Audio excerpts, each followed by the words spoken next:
best for the City of Cambridge, our neighbourhoods, our taxpayers, our businesses, and our residents. Consumption sites already established have demonstrated negative impact to surrounding neighbourhoods. A preliminary data report indicates that needle debris has increased in 5 out of 6 months since the opening of the works in Toronto. It is said that any attempt to sell the idea of safe injection sites by suggesting they reduce needle litter is misleading to the general public.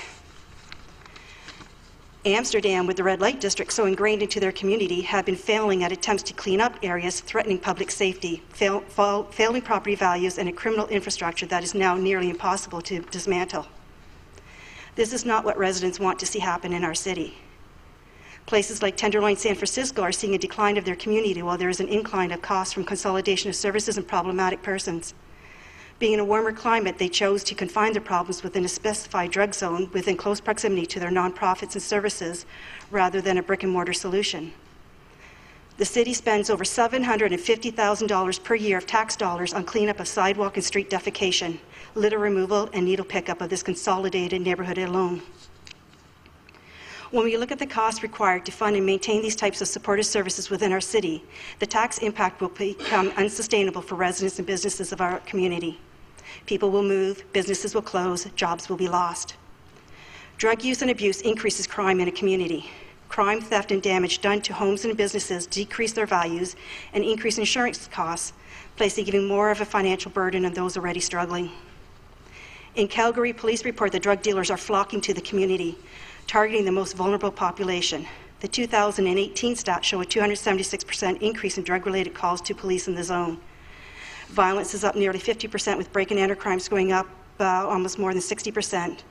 The interim police chief said the area has become a magnet for those involved in the drug lifestyle, prompting the force to increase resources. The residents in Calgary are realizing that the Beltline is paying too high a price for the common good. Seeing other locations battling the added issues where a CTS has been introduced, it is obvious that these sites are the driving force behind a criminal infrastructure. Once a site is established, it exists forever.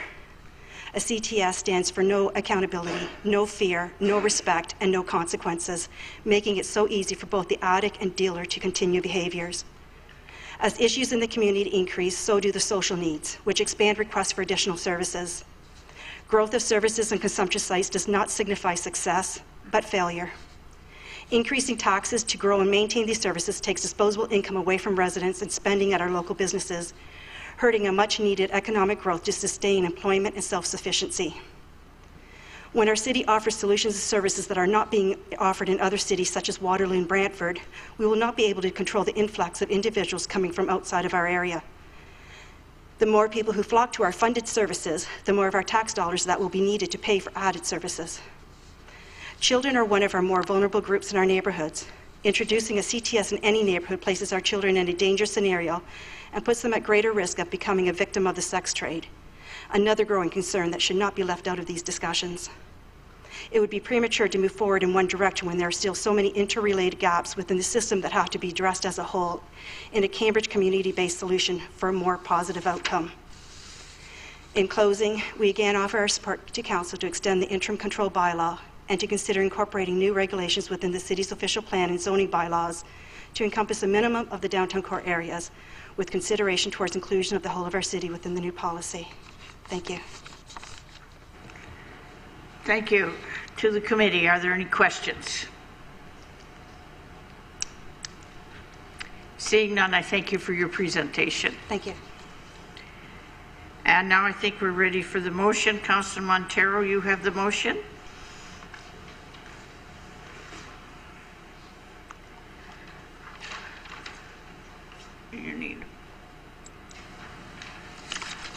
I do, Madam Chair.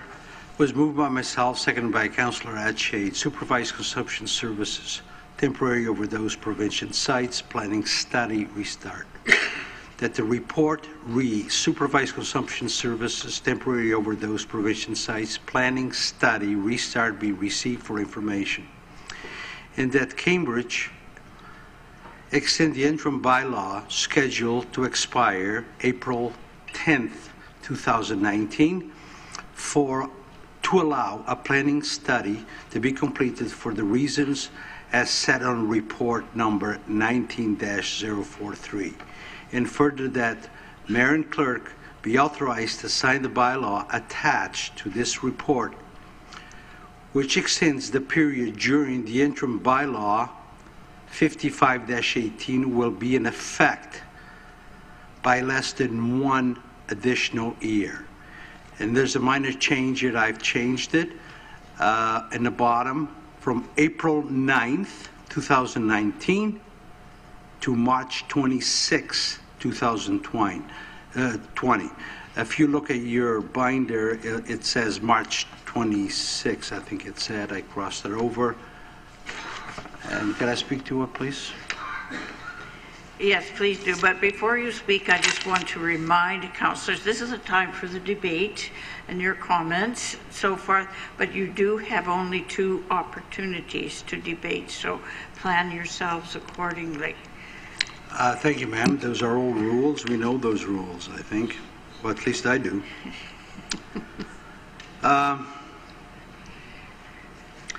My stand on this has not changed from last year when we first implemented this current interim bylaw. And I'll go on further to say that during our trips, myself and Councillor Mann, to Toronto, Ottawa, Montreal, and London, has not changed my mind. In fact, it reinforced what I already knew. Because what I've seen and witnessed, let's put it this way, it's a mess. Especially a couple places in Toronto. Well, let's talk about one particularly, the Works. And we weren't just there during the afternoon when everybody's out and about, or in the middle of the morning. I actually got up at 2 o'clock in the morning and went for a walk to see what I could see, what I was not seeing during the times, because the cleanup is, they do a good job of cleaning up, but if you know what you're looking for, unless they use a vacuum, they cannot clean up in between the grates. What I've witnessed in the grates, I've found, because they only pick up is the needles, not the cap that covers the needle. That orange cap, very visible. So if you know what you're looking for, you can see it. So even at the times in the morning, or in the middle of the night, if you want to call it, I've witnessed, and it's more visible at the time because Denison Young, in the middle of the afternoon or even in the evening, it's a world in its own. It's people everywhere. And it's not as noticeable because there's so many people around. But if you do the times, not the normal times, you can see it, and it's very visible. So compared to our city of crowding, 140,000, we're getting close. We keep saying 130, but we're closer to 140 than in our geography of our downtowns is unique to the places we visited because it's so small. We're inside a bowl. Downtown Galt is like a bowl. Downtown, or the village in Hesper, is another bowl. And Preston, although has a few blocks, but it's really visible. What we witness here on an everyday, that I work downtown, I come downtown every day. It's noticeable, which on other cities bigger than ours is not as noticeable. But if you go to a place like London, which is already smaller than Montreal, smaller than Ottawa, it's very noticeable. And another place that I noticed very noticeable, and there's lots of people, was Ottawa. By the market, and around the apartment buildings, and that street that's close to traffic, I forget the name now, we went there. It's very noticeable. And this is in the middle of winter. I'll go on to say that a little further about crime.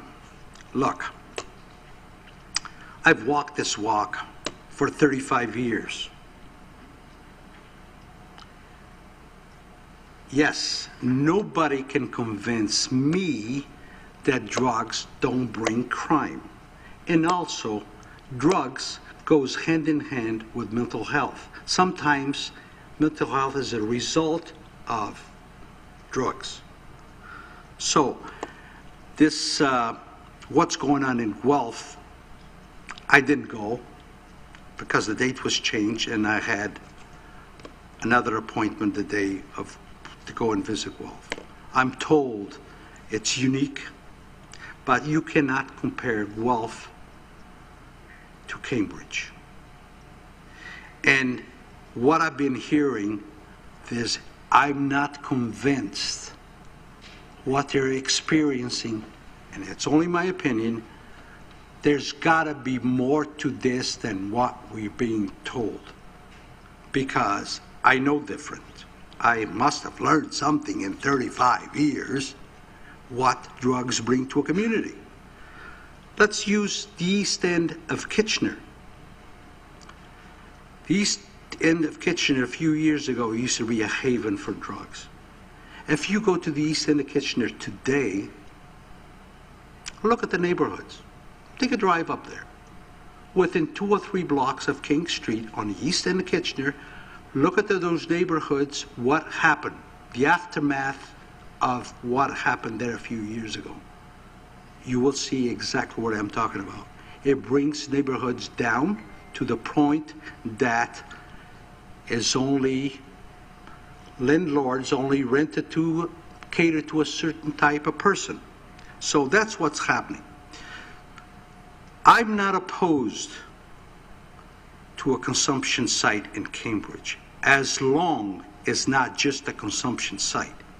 It's a wraparound service, rehab, something to help these people to get better. But feeding that beast, as a consumption site really is just like giving alcohol to an alcoholic. How is he going to get off alcohol if you keep feeding him alcohol every day? It's the same thing with this. So, I'm 100%, I have not changed the interim bylaw. In fact, if it is possible, if there's mechanism to do this, do a permanent bylaw. And I'll leave it at that. I'll hear from my colleagues, see what they have to say. Thank you. And thank you for not interrupting, because you have a habit of doing that. Okay, Councillor Wolf. Through you, Madam Chair.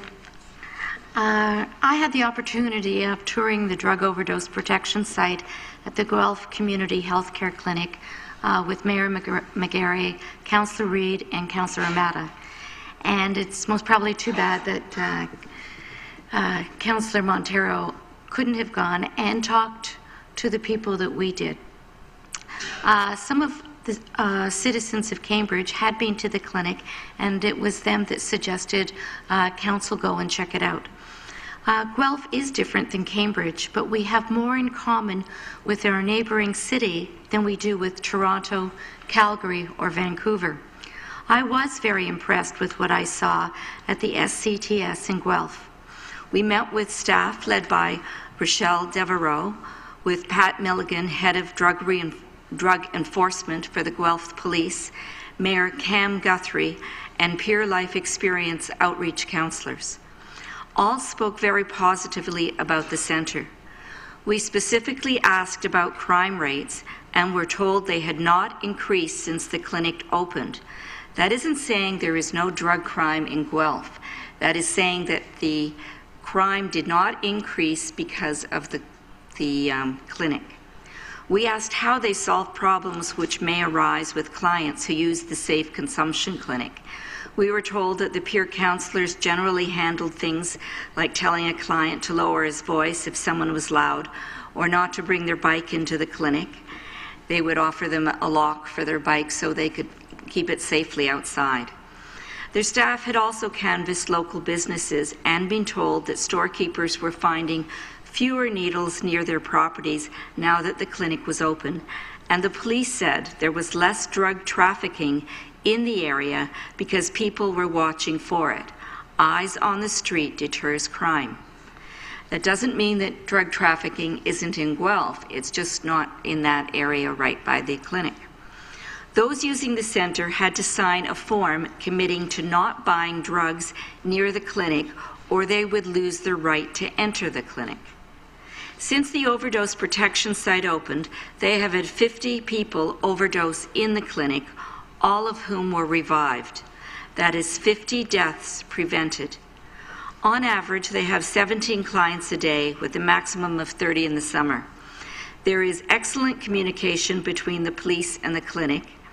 There is no safe zone for dealers. They will be arrested if they are dealing near the clinic, just as they would be anywhere in the city. Once police have made an arrest, they report it to the clinic, since this may change the drug supply users are taking. This often results in a change in drug product, which can lead to overdose when the drugs are stronger than usual. Their nurse on duty will suggest clients use less until they know the strength of the product. After our tour, we were joined by Mayor Cam Guthrie. He had only positive things to say about the clinic. He had held public consultation sessions at City Hall once the clinic was opened, and had no one speak against the overdose prevention clinic. Since it opened in May, he had only had 2 emails regarding the centre. Mayor McGarry explained our experience in Cambridge had been very different. Mayor Guthrie offered to come and speak to our council or to write a letter outlining his positive experience hosting a safe consumption and treatment site in Guelph. Guelph is hoping to hear of continued funding by the province at the end of this month. I know that Cambridge is different than Guelph in the fact that we have 4 core areas and our downtowns are fragile. However, I think we can learn from Guelph that an SCTS can be part of our solution in harm reduction without adding to our drug or crime problem. Today, the province announced that 600 people died of drug overdoses in Ontario in the first half of 2018. This is an unacceptable tragedy. Doing nothing is not an option. Cambridge needs a safe consumption and treatment site. Research shows they save lives. We need to find a location that works for both businesses and addicts. I suggest a medical plaza where people could access it without stigma and be treated like others with health problems. I will vote for the interim control bylaw extension and encourage staff to actively look for an appropriate location. I support Ann Tinker in having a collaborative approach to finding a location. I am also comfortable voting for this bylaw because Council has the right to lift the bylaw at any time we see fit. Thank you. We'll move to Councillor Liggett. Thank you, Madam Chair. I don't want to speak to the motion at this point. I'm wondering if Councillor Montero meant to say April 9th, 2019 to April 9th, 2020. No, you said March 26, 2020. You meant a whole year. Yes. Right. Right, that's what I'm saying. Ms. Brunshaw can clear this up. Thank you, Madam Chair. This is a point of clarification. The important thing about passing the interim control bylaw is it's the date of passing that's very key. So with the wording that Councillor Montero proposed to have the bylaw apply from April 9th, 2019 to March 26, 2020, that still gives 1 year for the bylaw. So if Council passes the bylaw tonight, it can only go until March 26, 2020. Right. So the wording is correct. But if it starts on April 9th, 2019, we're within the time frame, and if it ends on April 9th, 2020, that still applies. But if we end it on March 26th, then we've lost 2 weeks in that year, correct? Madam Chair, if Council passes the bylaw tonight, even if it takes effect for a day after tonight, it can only be in place for a full year. So the bylaw would expire by March 26, 2020 Got if it. it's passed tonight. Got it. Thank you.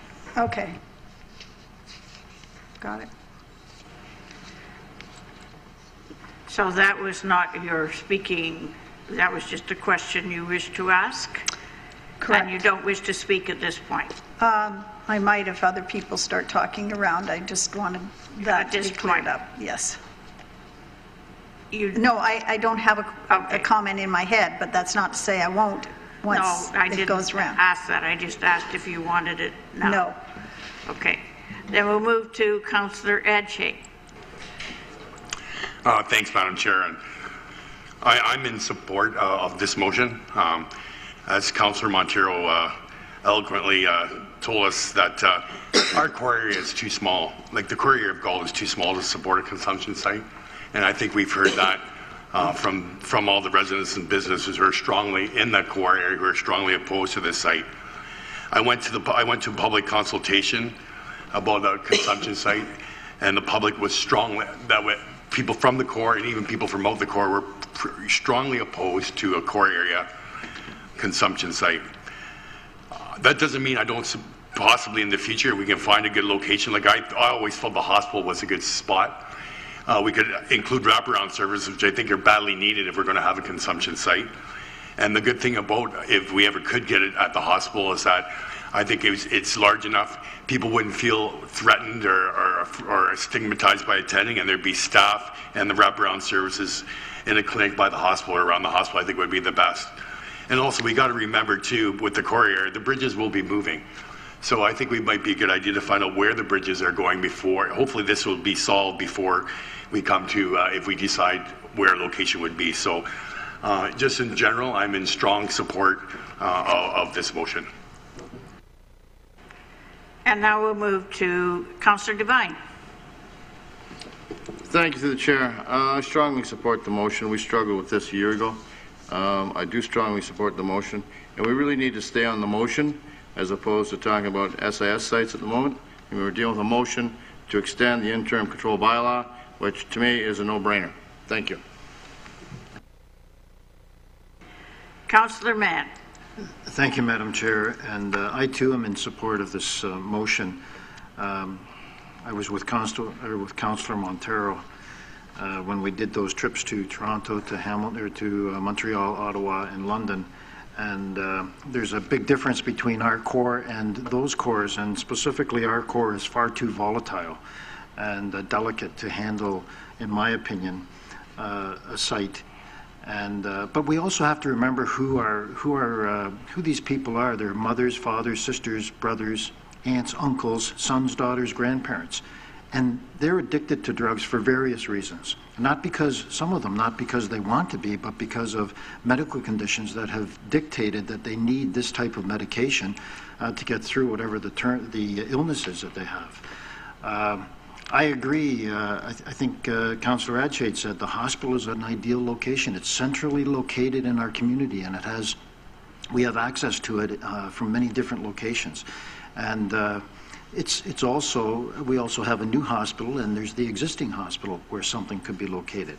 So I really encourage us as we move ahead. We need to develop an appropriate solution for Cambridge, made in Cambridge, but in collaboration with our partners so that it serves the needs of our community, of our entire community. But I also want to say that I'm disappointed in our own governments because we look at this from a federal perspective and from a provincial perspective, and we talk about a national epidemic. We say it's a national epidemic, but where's the federal government in helping us come up with a solution? They'll say, you can have a site, and the province says, great, we'll give you the money, but you have to develop the solution. And yet we call it a national epidemic.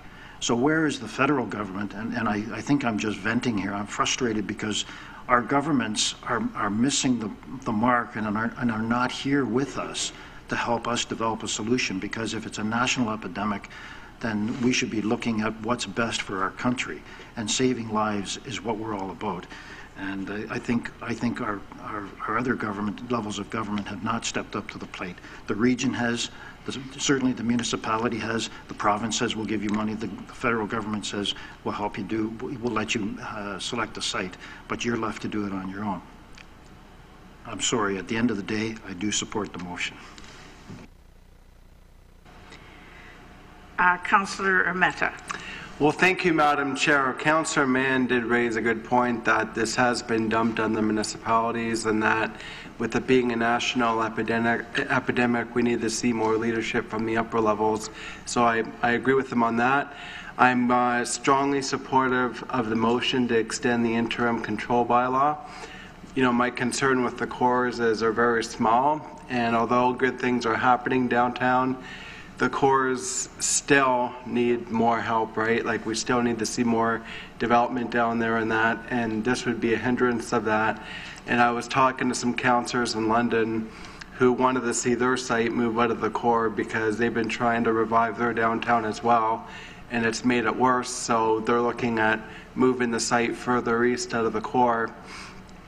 And I know in the results in Guelph, when I was there, I didn't see any issues, but I've spoken to some people there who have some concerns with the city.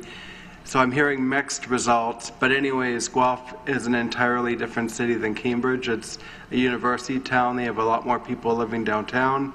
Even the way the streets are laid out there, they're a lot wider, and, you know, things are more open, and they have the GO train station there, which makes a difference.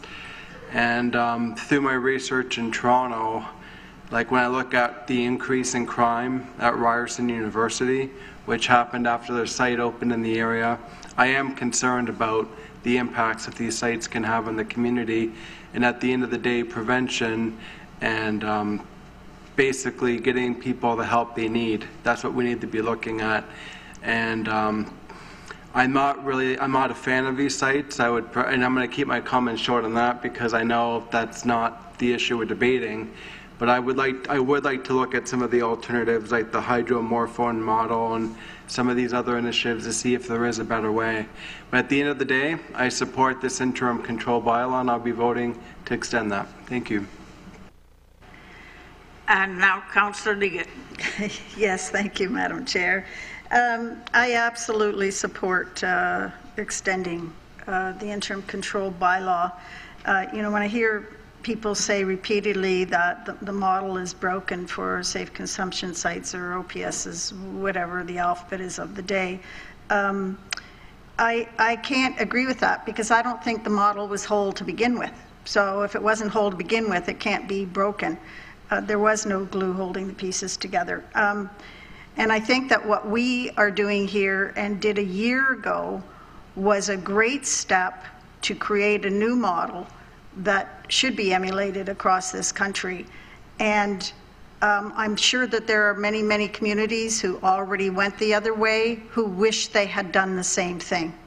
And I think at some point in the future we will be looked on as a community who tried to do what was best for all of the people in their community. I think, as Councillor Mann said, and I'll just put it in different words, that it's been the collective failings of all levels of government that have created the mess that we are in. And I think that that is out of not knowing what to do.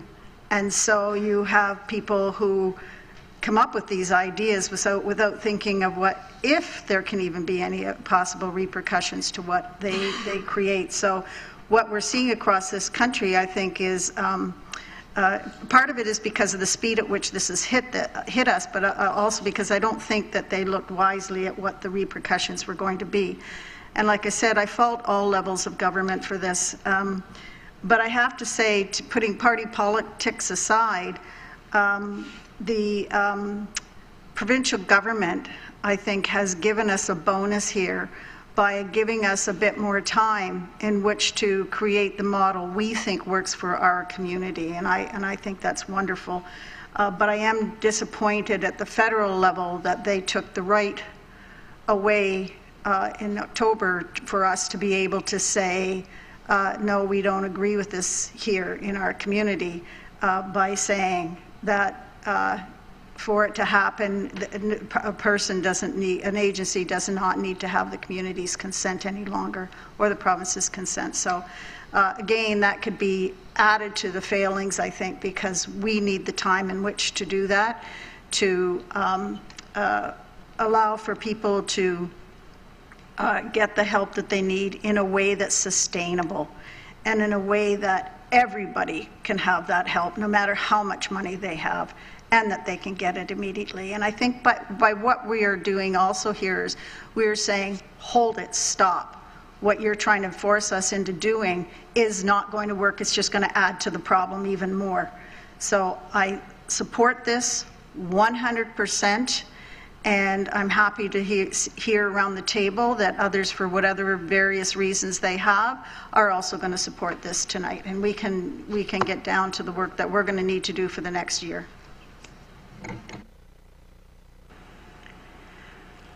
I have no further speakers, but before I am going to call for a poll vote.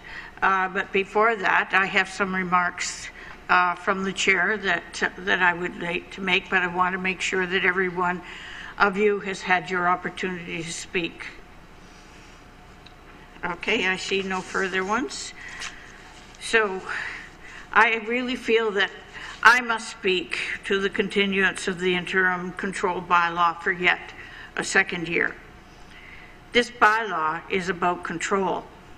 It's not about educating ourselves and the public. It's not about showing compassion and understanding. It is not about introducing strategies to reduce harm for persons who take drugs. It is simply a method to maintain control of where a supervised injection site may be placed in our community. As you all know, the bylaw was put in place by Cambridge Council last April to specifically prevent any supervised consumption sites in the core areas. There was, at that time, much opposition, fear, misinformation, and hysteria over the crisis we were and still are experiencing on opioid use.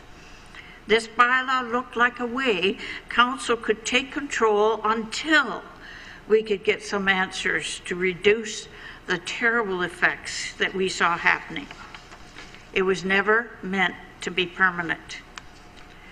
It was hoped that in a few months we would be able to slowly introduce strategies that calm the community and assist persons who take drugs. Our hope was not realized, and the crisis has become deadly for too many people who reside here. People are dying while we struggle with what to do. I need your help. Not only help from those around this horseshoe, but help from our community as well. Help me to understand your fears around a CTS in our community. If we understand each other, if we talk to each other, we can possibly find solutions that work. Removing the interim control bylaw opens up more possibilities for placing a site. It may be in the core or may be located outside the core. My aim is to see it put where it can be readily available to drug users and where it will save many lives.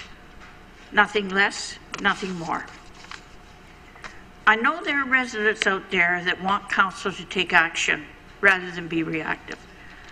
It is a fact that a CTS will save lives, that a CTS will allow us to connect with that vulnerable population and to be there for those who want our help to deal with their addiction. I am not alone. We need safe places to discuss harm reduction strategies. Individuals and organizations shouldn't suffer because their view differs from groups who want to maintain the interim control bylaw. We must never lose the ability as a city to allow divergent views to be considered respectfully. It is about how we treat one another when the day is done. I was able, along with, as you have heard, Councillor Mehta, Councillor Wolf, and Mayor McGarry, to visit the safe injection site in downtown Guelph. It is a building that holds many services for the community, easily accessible and across from the River Run Centre.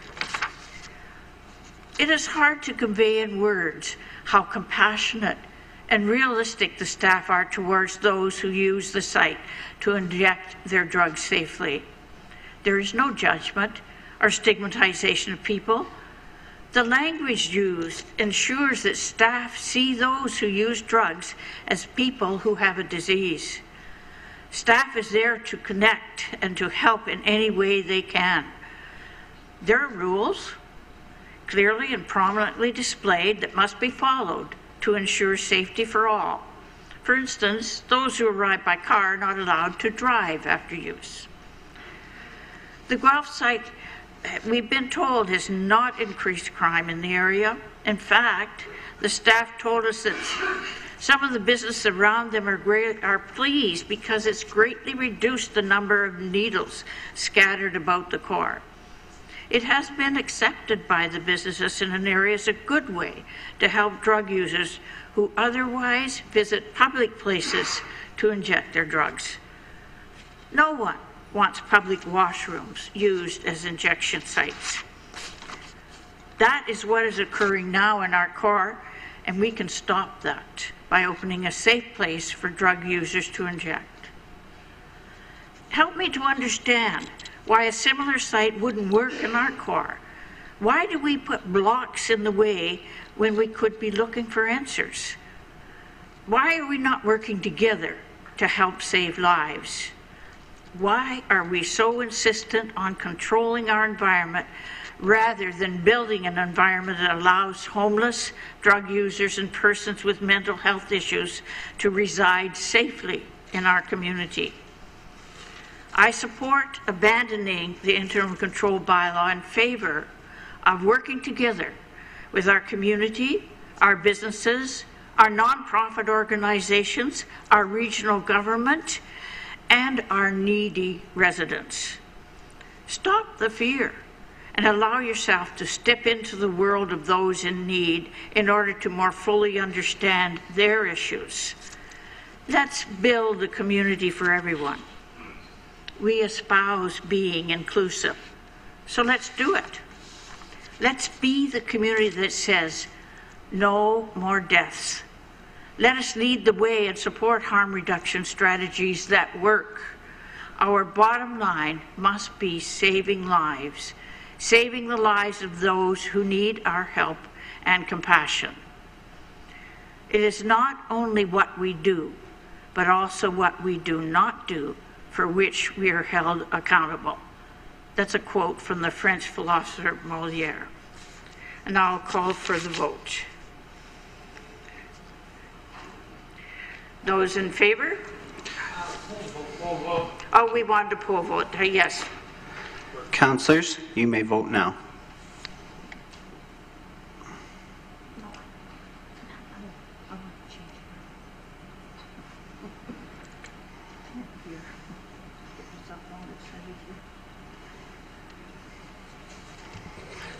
And the motion carries 8-1 on a recorded vote. And now I would like, getting this vote, I'd like to call, everyone's giving me this. Yes, we'll take a time out, please, and at least 10 minutes, if not 15.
Good, good.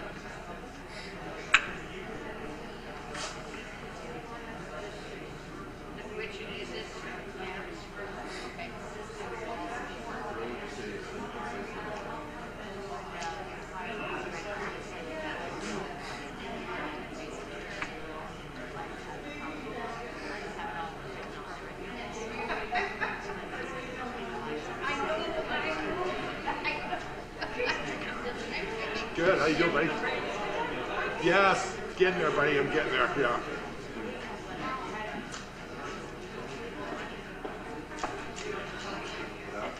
Hey, how you doing? Good to see you, buddy. Yeah, good, good. Yeah, for sure, for sure. Hey, how are you, buddy? Good. Yeah, so yeah, hanging in there, getting better. I'm still doing my physio, and I've shown improvement, which you say after 2 years there should be no improvement, so that's pretty good. Eh? Yeah. It's been a long haul though. Geez, I tell you, physio is my life. I know, but yes, I'm on a wheelchair, right? So yeah, they didn't know I'd ever walk again, so I just had a bear all the way. So, not that I feel like a 95-year-old man. It's like, oh man, but oh well. Oh yeah, they're good people. Yeah, they're great. Yeah, they're good friends. Yeah, they really are. Yeah. Oh yeah. Yeah, Marty. Yeah. They're good. Good people. Yeah. Oh yeah, me too. Yeah, it's good. Yeah, good. Oh yeah, she's good. I know. She's excellent. Oh yeah, exactly. Good seeing you, buddy. Yeah. Okay, we're ready to continue with the meeting. Our next agenda item is backyard hens, and I would call Deanne Fries forward, our Manager of Development Planning, to present the report for us. Welcome, Deanne. Thank you.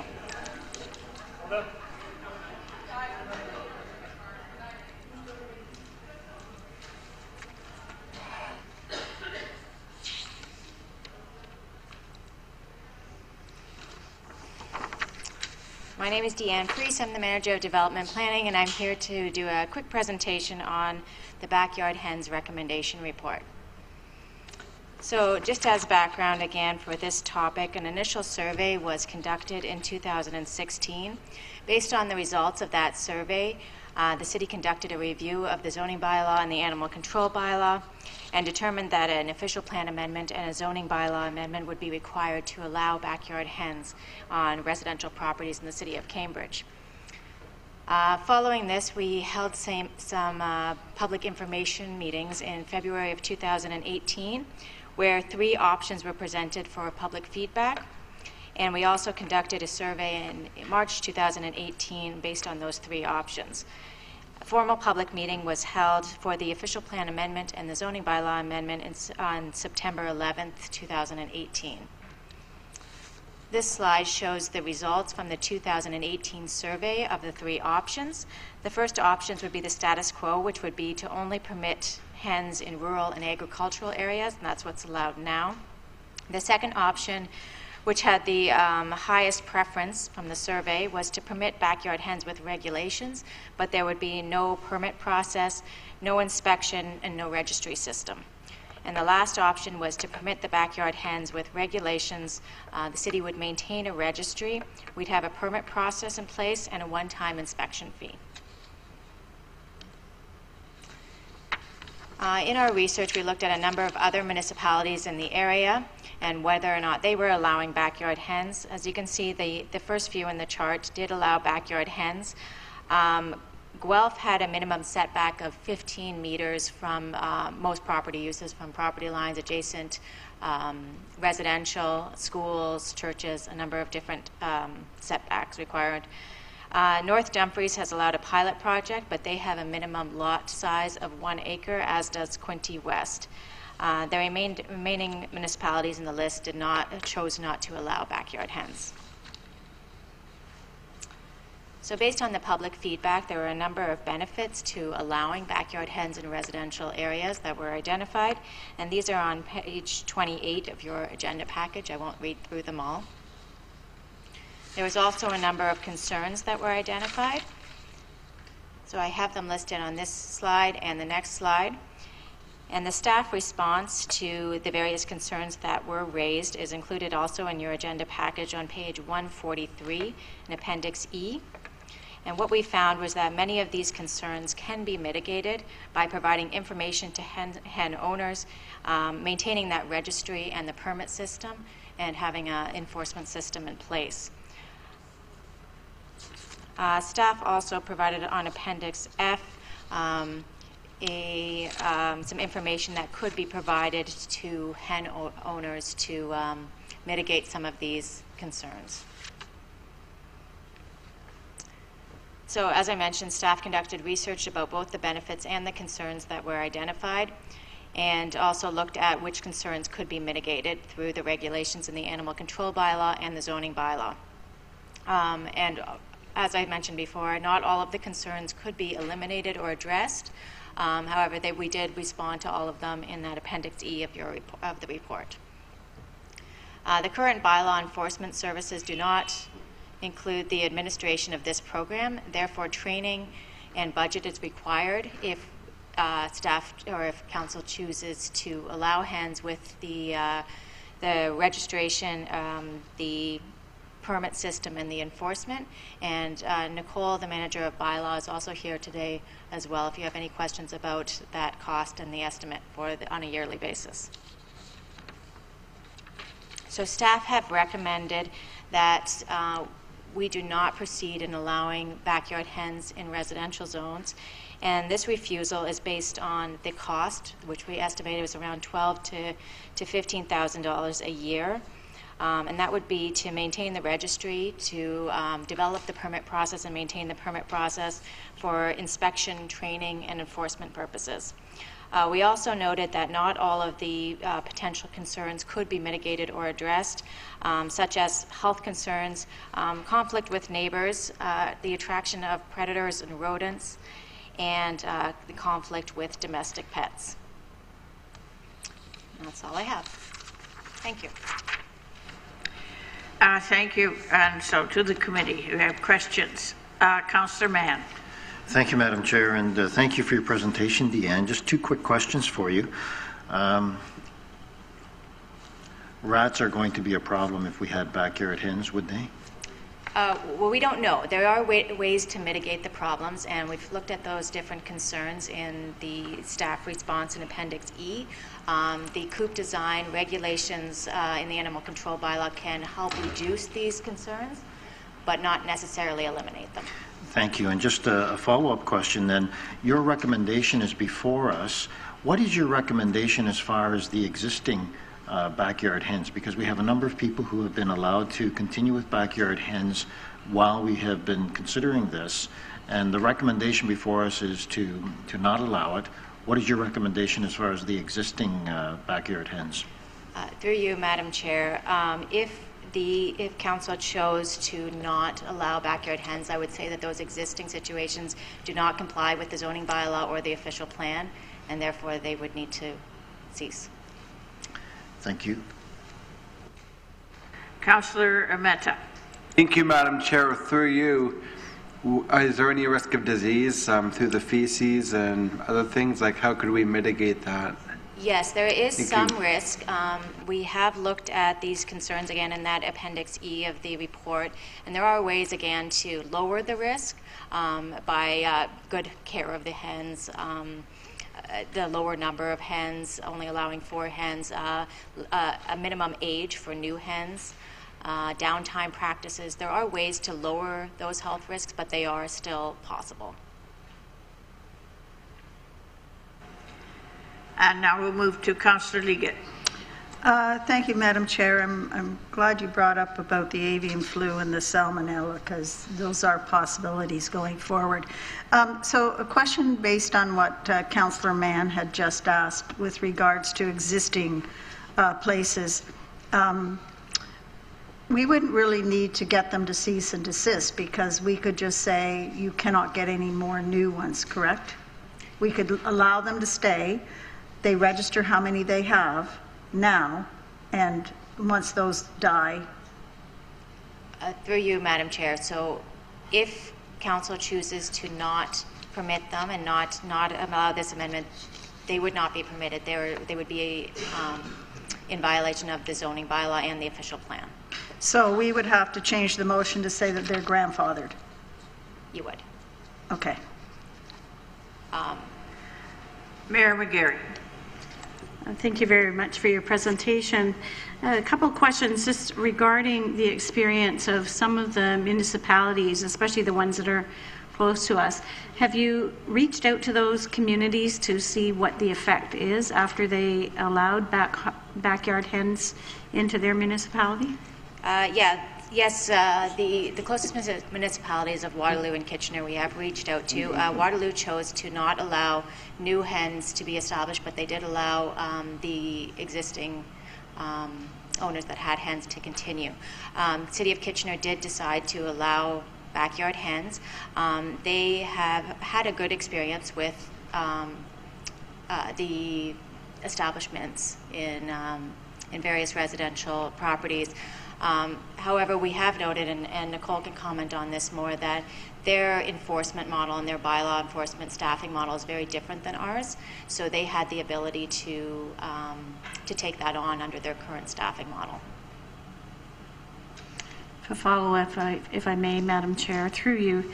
The experience of some of the other municipalities that may approach enforcement a little bit differently than we do. Is that one of the concerns of staff here? Would it be more costly to our city to enforce the bylaws? And just really secondarily, if there was an issue where a hen owner was not caring for the hens properly and complaints have come in about their treatment or lack of care for their animals, is there ability for the bylaw officers to go out and apprehend the animals, and what would be done with them if that was the case?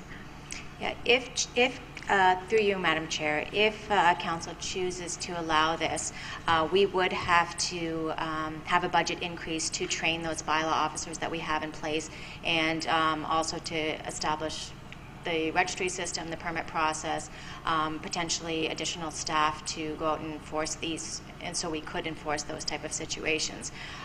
We would have to also figure out a solution for what to do with those hens if there was a bylaw enforcement infraction. Thank you. Councillor Wolf. Through you, Madam Chair. I noticed you're only projecting that we would have 25 coops, which with 4 chickens each is 100 chickens. How and those would be registered? Like, conceivably, how many complaints or how many times do you think bylaw officers would be having to answer chicken calls? Through you, Madam Chair, we don't know. We're anticipating 25 to 30 new coops. Based on the Kitchener experience. Right. We don't know how much of the enforcement would be required. What we're estimating on is the process, the registration process, the one-time inspection, the permit process, the staff time it takes to monitor those processes, and then also a certain number of complaints that we would receive each year. We don't know exactly what that number is. We're just estimating. How many complaints do you have presently from the chicken coops? Well, first of all, do you know how many chicken coops exist in the city right now? I don't know, but perhaps Nicole can answer from a bylaw perspective and how many complaints she's received. So typically, currently, any sort of chickens are regulated in the animal control bylaw, which is enforced by the animal control contract. Now, granted, they are only permitted in the agricultural zones in the city. I'm not sure how many, unless we've had a complaint, and I did check earlier today, and we had 3 complaints last year about hens in residential areas, and at that time, the public was being advised that the enforcement was suspended because they weren't permitted in those areas. So that was how many complaints our office received. I'm uncertain about animal control, just their record keeping is a little bit different than ours. One of the complaints we did receive, though, was that a coyote had gotten into where the chickens were. And so were they complaining about the coyote or the well, chickens? I think there was a situation where the hens were eaten. Yes. And so she had called concerned about that. The people that owned the hens did not call about that, but I did indicate that there was suspended in terms of hens, the enforcement of hens pending the review of this. Okay. So, all right. So did you have any complaints about avian flu or anything like that? Any of Not those? to the general To bylaw public. office Is that- regarding okay. that sort of thing, no. All right, thank you. I have no further questions, so I want to thank you for your presentation. And I'm going to ask Councillor Wolf to put forward her motion. But did you want to speak to it now or when she puts it forward? Okay. I need you to put your motion forward. Your motion, but your mic on so I can. I've got the mic on. Oh, it's on? Okay, good. Go. Okay. Okay, and I'm moving this motion to simplify this according to the clerk. So moved by myself, seconded by Councillor Montero. Recommendation report of the Cambridge Initiated Backyard Hens. Recommendation that committee recommends to City Council that report 19-036, re-recommendation report City of Cambridge Initiated Backyard Hens zoning bylaw and official plan amendment be received for information. That's the same. And that Cambridge Council approves the amendment to the official plan and zoning bylaw to allow backyard hens as an accessory use on low-medium density residential designated and low-density residential zone properties. Residents must meet the standards outlined in this report to participate in a pilot project for 18 months, which allows backyard hens with a registration permit and an inspection process, and that no further public notice be required, and further that animal control bylaw to permit backyard hens with specific regulations be amended. And speaking to the motion? Motion that we had in the agenda wasn't the motion that went out to the public in the time frame that is allowed. So I'm not sure. Councillor Mann has a motion that is in the agenda that the public saw earlier tonight. So okay. This is a different motion. It should have had a notice of motion or something that had come before us. But okay, this is totally incorrect under procedural We're not going to have a bylaws. discussion. I'm letting Councillor Liggett give her opinion. Okay. And then I will respond.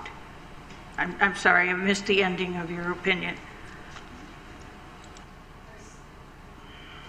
What I said was this goes against procedural bylaw.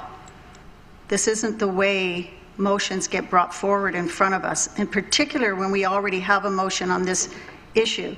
This is totally taking away from the original motion. It's the exact opposite of it, as a matter of fact.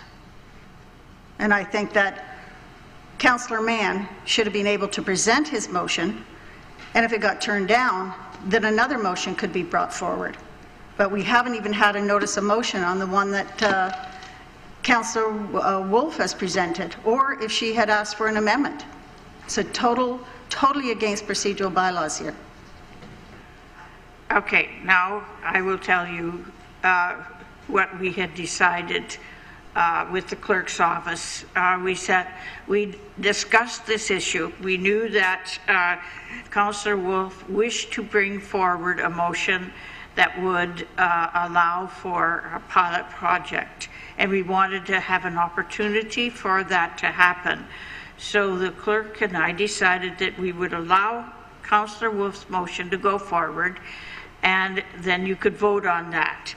If her vote is not successful, then Councillor Mann's motion will come forward. That was a decision made by the clerk and myself, and I stand by that decision.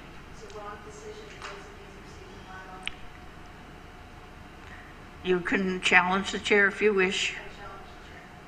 Okay. The chair has been challenged. And so you've heard both of us say what we believe should happen, and now we need to vote on whether or not you uphold the chair. Those who uphold the chair, please vote in the affirmative. You want to uphold or oppose? Uphold the vote, yes.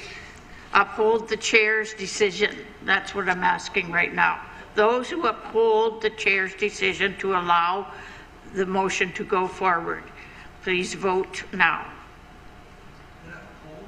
Upholds the chair. Those who oppose the chair. 1, 2, 3, 4. The chair motion is not upheld. Therefore, the motion cannot be brought forward at this time. And we will go with Councillor Mann's motion. Councillor Mann, would you please bring your motion forward?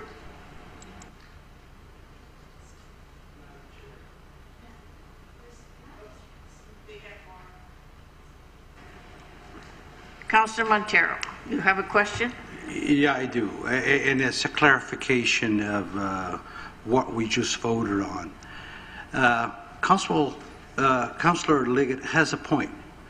And with all motions, and this happened last week, I think it was, on a notice of motion, and we upheld it, but it was a notice of motion that we all agree with. And I agree we have to follow the procedural bylaw. Regardless, we have a procedural bylaw. Well, we have I'm going to stop you there because we've already dealt with it.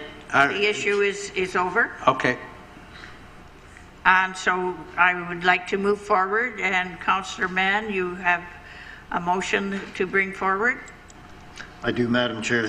Moved by myself, seconded by Councillor Mike Devine. And the recommendation report, City of Cambridge initiated backyard hens zoning bylaw and official plan amendment.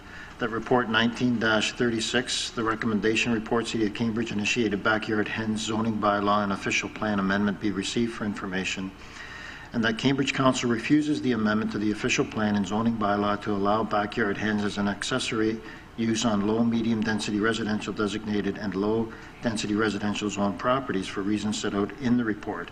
And further, that animal control bylaw to permit backyard hens with specific regulations not be amended. Okay, you've heard the motion, so it's on the floor for debate. Councillor Wolf, I have you as the first one. Okay. Through you, Madam Chair. First, I would like to clarify that I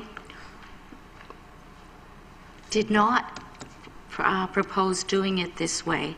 I went to the clerk, I went because I'm being accused of not following procedure.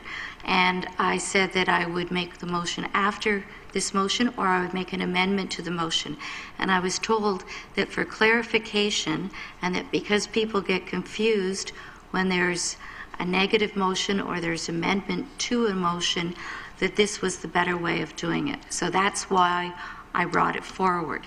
It wasn't my idea, it was the clerk who said to do it this way. Saying that, I am now speaking against the motion. Okay? I would like, instead of this, I would like to propose a motion for an 18-month pilot project to allow backyard chickens. I appreciate the work staff has done since June 2016 in preparing this report and the public consultation we have had.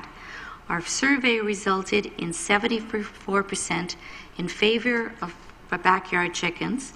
When we did the online survey, 63.1% of those who took the survey were in favor of backyard chickens. If we have a pilot project, I believe it will have a minimal effect on the city. Staff project, we would only see 25 to 30 coops installed with a maximum of 4 chickens each.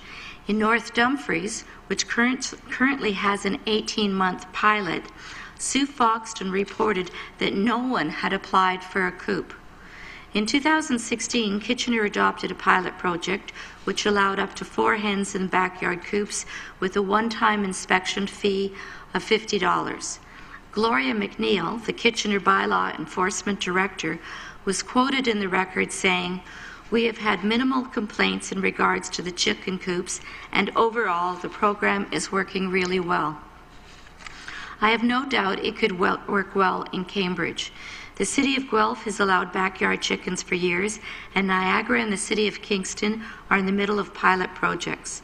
Waterloo, which does not have a pilot project, is allowing any existing backyard coops to remain.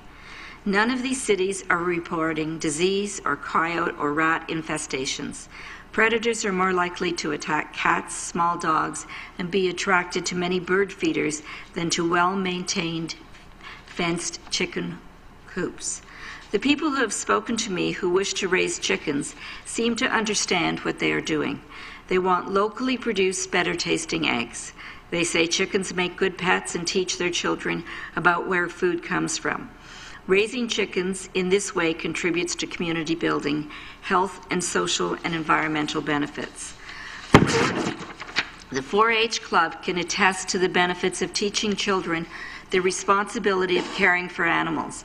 Hens are a natural form of pest control as they consume insects and weeds. Many of the negative impacts raised by residents can be mitigated by education and restrictions placed by the bylaw. Some of these restrictions would be the size of the lot and the size of the coop and its placement away from property lines. We would also have standards for cleaning out the chicken coop and care of the chickens. Staff have outlined plans for a bylaw which we could use if we approve a pilot project. One of the objections to having a pilot project was the cost of registering the chicken coops and maintaining the register. I spoke with Greg DeRocher today, and he offered that the Visitor Centre would be happy to take this responsibility for free. He is very interested in having some of the services we offer through Service Cambridge available at the centre. This would give people a central location to pay various fees, such as registering a chicken coop. We could begin with this service.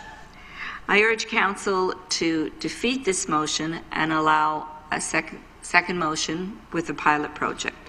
Our citizens have waited for over 2 years from when they proposed it.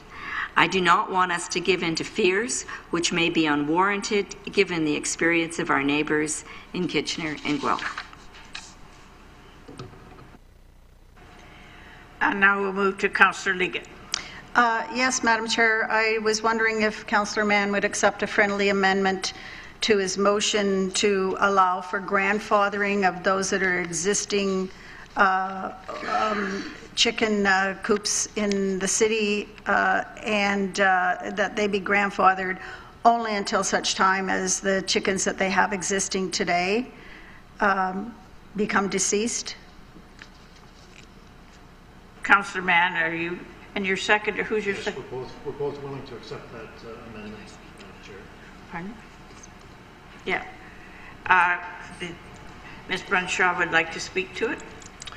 Thank you, Madam Chair. At this time, we're not actually sure where all of those properties are located. As you heard from staff in the presentation and as noted in the report, the chicken coops are not currently permitted under the official plan and not permitted under zoning. So just passing a resolution to grandfather them in doesn't solve that problem. Okay, so if we did something where it said you have to come and register the fact that you have the chickens, and if you don't come and register them by a certain date, they will be considered not grandfathered, would that work? Well, Madam Chair, in my opinion, because the zoning and official plan doesn't allow them, then something would have to be passed to allow the existing ones. But the enforcement then becomes very questionable, because then the onus is on, well, it's on the property owner to prove when they established the coop and that it was in place prior to council taking a position to just allow the existing ones. So we do have to have a bit of work done on the zoning and official plan to grandfather them in. Okay, so if I remove my amendment, can we direct staff to look at whether there is a way of doing that and coming back to us with that to add that in at a later date? They may come back with it's not feasible to do that. I don't know, but could we at least have them look at that in a serious way? We could, and we may be able to get an answer to you quite quickly in time for next council. Then I take my amendment away. Is that okay with you now, Councillor Mann? Yes? Okay. So we are back to the original motion, and we have not accepted the friendly amendment. Now I'll go back to the list of speakers. Councillor Montero. I'm even afraid of opening my mouth about this. Chickens. To the age of 14, I was raised with a chicken coop in the backyard. And let's put it this way. They smell bad, and they attract other rodents. Because if they're not after the feed, they're after the chicken. I don't think a city such as Cambridge, we don't care what the other ones do.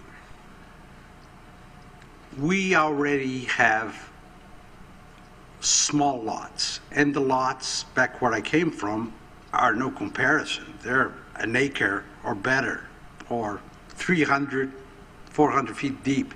And our chicken coopies have been in the very back. And I remember in the summertime when it's hot and a light rain, it smells through the neighborhood, let alone there. But here with our smaller lots, can you imagine? This will drive all kinds of complaints with conflict with neighbors. It attracts rodents. And talking about rats, that was mentioned before, we already are infested with rats in this city as we speak before chickens. It's a problem. I'm against 100% against chickens in the backyard.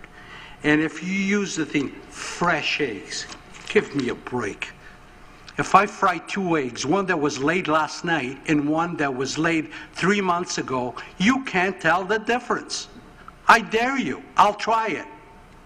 You cannot tell the difference. This is this is a millennium mentality.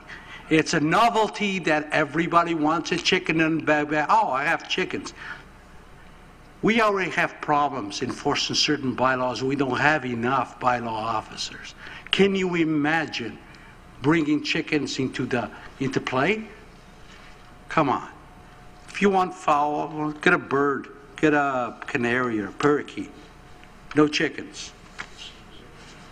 I have no further speakers. And so we all understand the motion that is before us. Up, it calls for a poll vote. Yes. You have to explain this poll.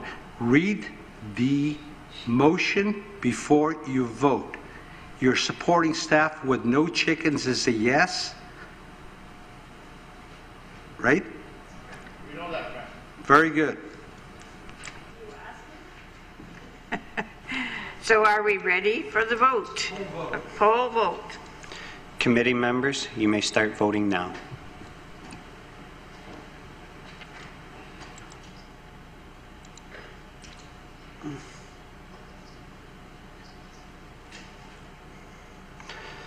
The motion carries 5-4.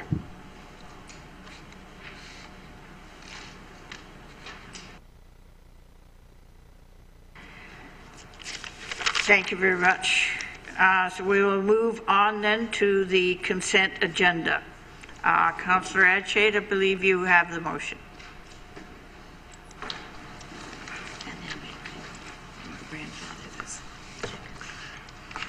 Moved by myself, second by Councillor Montero, that the consent agenda be adopted as printed. Those in favor? Opposed? Motion is carried. We don't have any correspondence. Is there any unfinished business? Councillor Mann.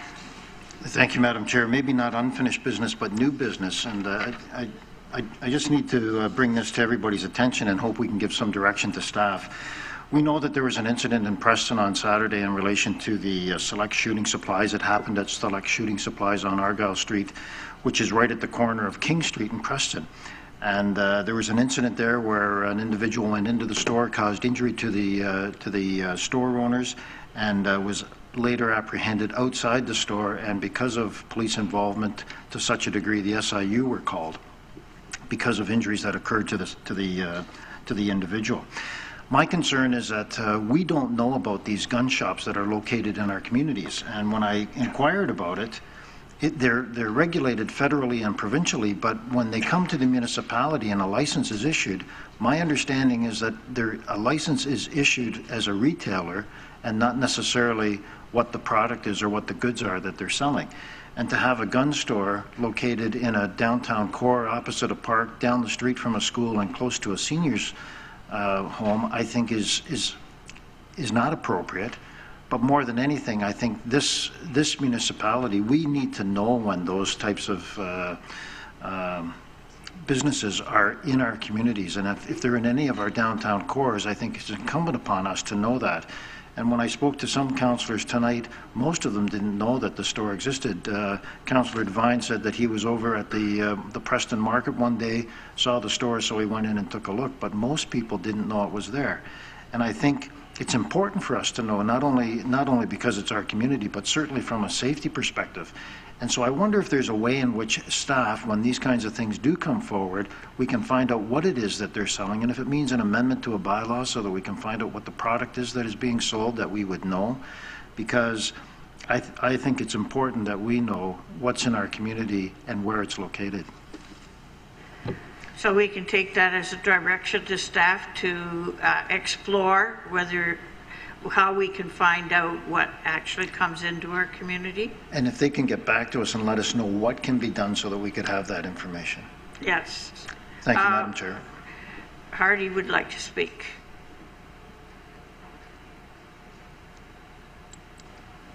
Just through the chair for clarity, is that related to firearm sales, or is there anything else that the committee would like to have us address? I will direct that question to Councillor Mann. Councillor Mann, could you please answer that question? Thank you, Madam Chair. And I suppose there could be a number of different businesses or services that are provided, and it might be something that certainly when we look at a gun shop or gun sales or a weapon supply, something like that. But maybe if my fellow councillors think of something, they could just let Hardy know. So at this point, the concern is around gun shops and accessories around guns that we're asking for. Okay? All right. I think we've got that sorted. Any non-jurisdictional items? Seeing none, then we're looking to adjourn. Councillor Liggett. Oh, I'm missing. Oh, did I miss that? Okay, confirmatory bylaw is who? There's no confirmatory bylaw. No, there's no confirmatory bylaw here. With this meeting, Yeah, well, that's for the next meeting, should we have it. Councillor Liggett? Moved by myself, seconded by Councillor Mann, that the Planning and Development Committee meeting does now adjourn at 9:57 and a half. Okay, we are adjourned. Now we have to decide whether you want to have the council meeting now to pass what we did in the Planning and Development. Just for the interim control bylaw only. If you want that meeting now, then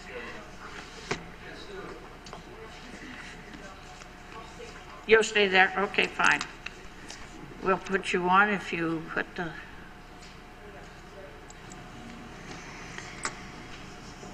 Thank you very much, and I'm calling to order the special council meeting this evening, March 26th. So I call this meeting to order. Members of council, is there any disclosure of interest? Okay, seeing none, we'll move forward.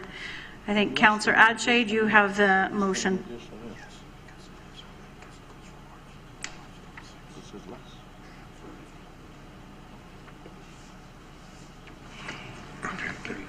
I do, Your Worship.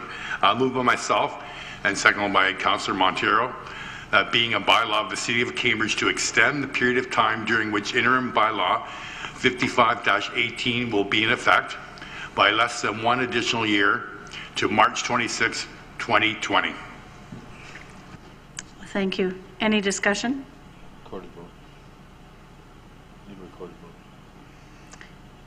Seeing none, are you ready to call the question? And we've been asked for a recorded vote.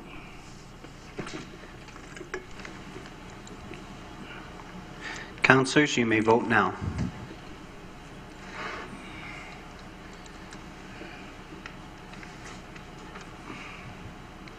The motion carries on a recorded vote, 8-1. Thank you. And now it's time for the confirmatory bylaw. Councillor Devine.